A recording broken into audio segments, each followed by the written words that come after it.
Audio Jungle. चलिए बाबू, कैसे हैं आप लोग।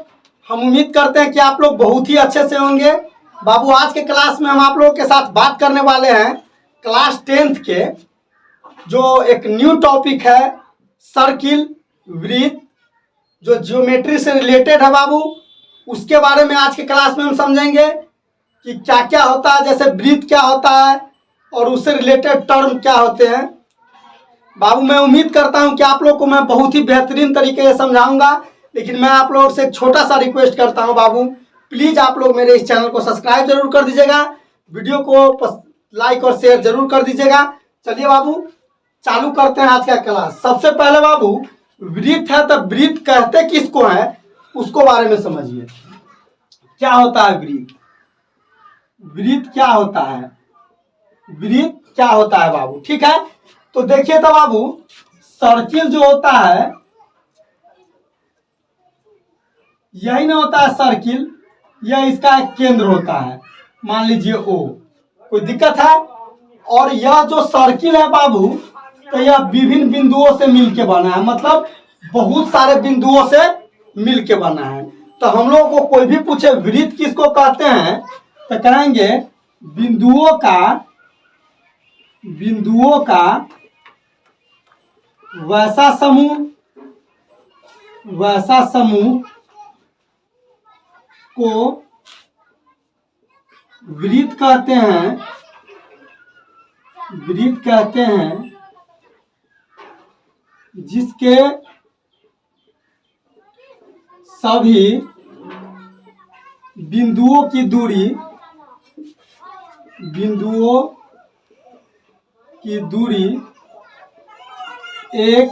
एक निश्चित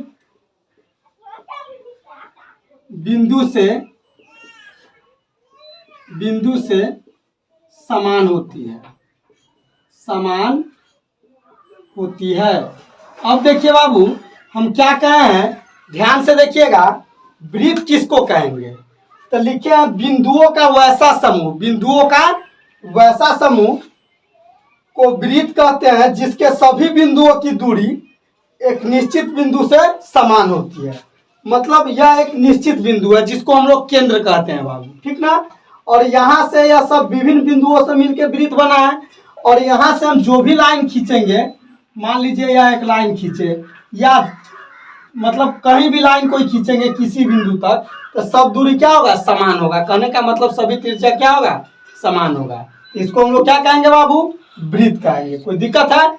अब देखिए बाबू, और मतलब ज्योमेट्री से रिलेटेड चीज पढ़ना है इस सर्किल चैप्टर में, तो हम मतलब डायरेक्ट उसी टॉपिक पे आते हैं। अब जैसे होगा बाबू, छेदक किसको कहते हैं? छेदक।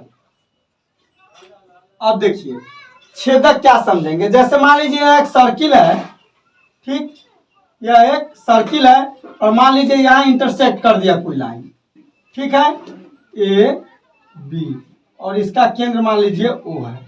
तो यह वृत्त के दो विभिन्न बिंदु को प्रतिच्छेद किया है ना, तो लिखेंगे वृत्त के दो बिंदु को प्रतिच्छेद करने वाली सरल रेखा को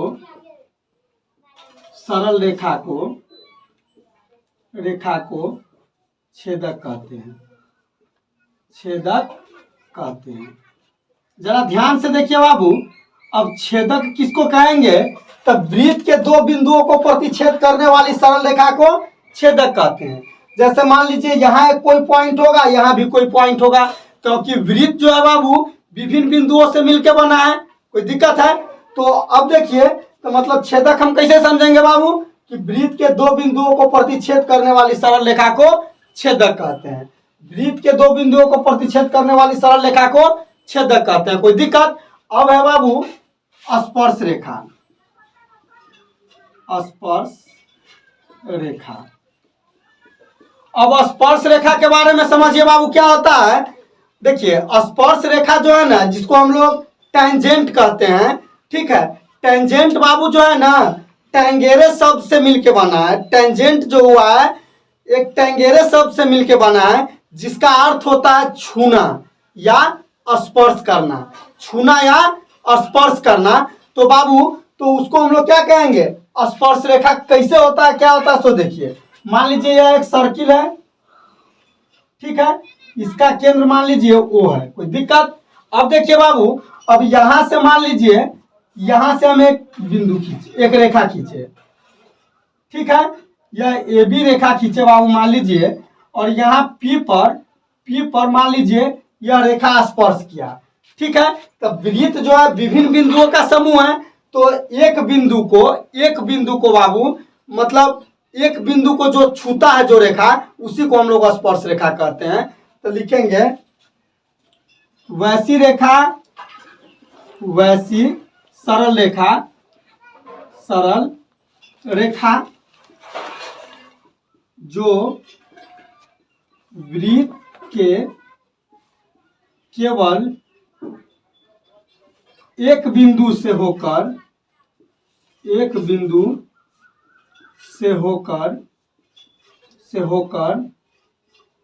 जाती है उसे स्पर्श रेखा कहते हैं। बाबू पुनः समझिए एक बार, देखिए था स्पर्श रेखा किसको कहेंगे? तो मान लीजिए यह एक सर्किल है और यहाँ मान लीजिए एक बिंदु को जो रेखा छुआ ना, एक बिंदु से होकर गुजर के गया, उसी को हम लोग क्या कहेंगे? स्पर्श रेखा कहेंगे। तो मान लीजिए यह सर्किल है, इस पर कहीं भी मान लीजिए यहाँ भी खींच सकते हैं, यहाँ भी खींच सकते हैं, यहाँ भी खींच सकते हैं, मतलब प्रत्येक पॉइंट पे आप एक स्पर्श रेखा खींच सकते हैं। कोई दिक्कत है? चलिए बाबू अब आगे देखते हैं। चलिए बाबू अब समझिए स्पर्श बिंदु किसको कहेंगे। अब जो है स्पर्श बिंदु, अब जरा ध्यान से समझिए स्पर्श बिंदु क्या होता है। मान लीजिए बाबू यह एक सर्किल है, कोई दिक्कत? यह एक सर्किल है, ठीक है। यहां मान लीजिए कोई स्पर्श रेखा हम खींच दिए ये भी, ठीक है। तो यह P बिंदु पर मान लीजिए स्पर्श किया। तो देखिए तो बाबू, तो हम लिखेंगे स्पर्श रेखा वृत्त के जिस बिंदु से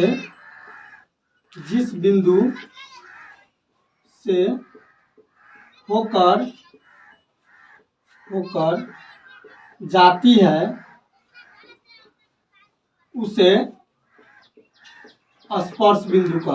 स्पर्श बिंदु कहते हैं।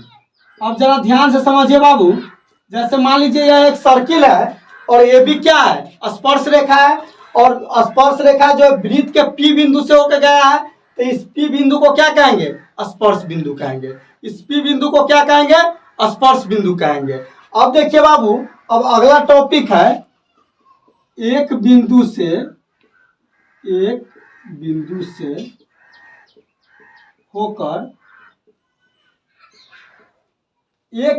से होकर किसी वृत्त पर खींची गई स्पर्श रेखाओं की संख्या। अब देखिए एक बिंदु से होकर किसी वृत्त पर अगर हम स्पर्श रेखा खींचते हैं तो स्पर्श रेखा की संख्या क्या क्या हो सकता है बाबू, उस चीज को समझिए। जैसे मान लीजिए बाबू एक में समझिए, मान लीजिए यहां अभी सर्किल है, ठीक, और कोई बिंदु इस सर्किल के अंदर में है, मान लीजिए यहां है कोई बिंदु P, ठीक है। तो इस P से होकर के कैसे स्पर्श रेखा खिंचाएगा? तो देखिए तो बाबू, तो जब बिंदु वृत्त के अंदर हो, मान लीजिए कोई बिंदु जो है से वृत्त के अंदर हो, तो मान लीजिए यहां से हम कुछ लाइन खींचने का प्रयास करेंगे, तो मान लीजिए या तो ऐसे खींचेंगे, या तो ऐसे खींचेंगे, या तो ऐसे खींचेंगे, बात समझ रहे हैं ना, या ऐसे खींचेंगे, कोई दिक्कत है? तो देखिए तो बाबू, तो हम स्पर्श रेखाएं बताए थे कि वृत्त के किसी एक बिंदु को छूती है, उस रेखा को स्पर्श रेखा कहते हैं। लेकिन यहाँ देखिए तो एक एक दूगो बिंदु को छू दिया, दूगो को छू दिया, दूगो को छू दिया। बात समझ रहे हैं? तो इसीलिए जब बिंदु वृत्त के अंदर हो तब क्या होगा बाबू, तब एक भी स्पर्श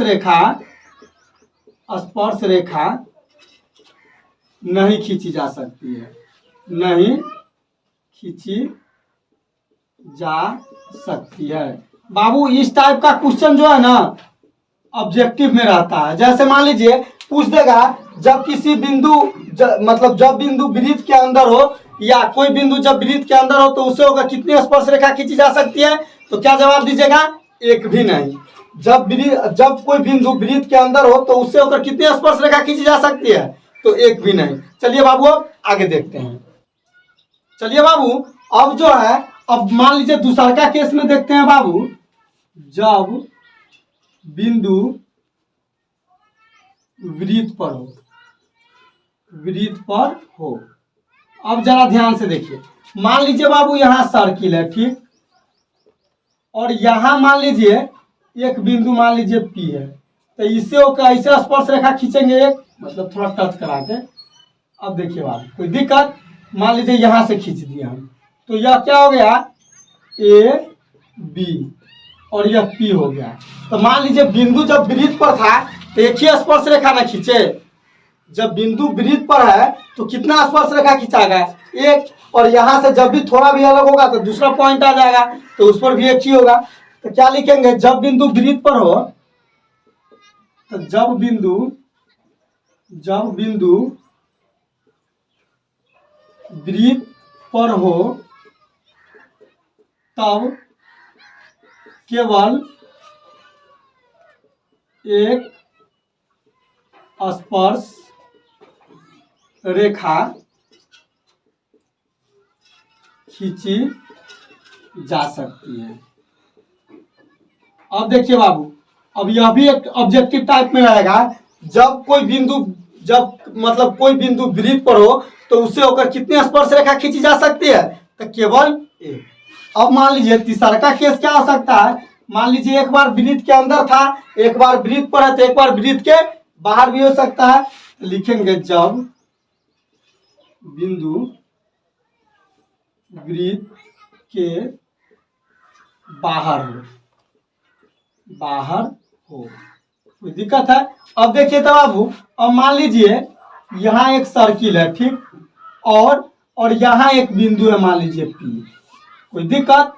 अब यहाँ से अब स्पर्श रेखा कितना हो सकता है, तो देखिए तो बाबू यहाँ से एक लाइन हम ऐसे खींच सकते हैं, ठीक, और एक लाइन ऐसे खींच सकते हैं, कोई दिक्कत है। तो मान लीजिए यह A हो जाएगा और यह B हो जाएगा। मान लीजिए यह M और यह क्या हो जाएगा, N। अब जरा ध्यान से देखिए तो बाबू ये वो है। अब देखिए तो बाबू, जब कोई बिंदु वृत्त के बाहर है, तो कितना स्पर्श रेखा हम खींचे हैं, 2 स्पर्श रेखा खींचे हैं। तो हम लिखेंगे यहाँ जब कोई एक बिंदु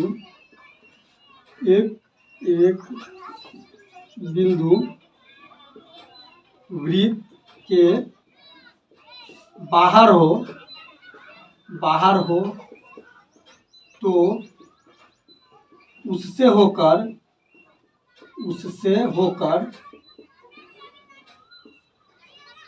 वृत्त पर 2 स्पर्श रेखा खींची जा सकती है, 2 स्पर्श रेखा खींची जा सकती है।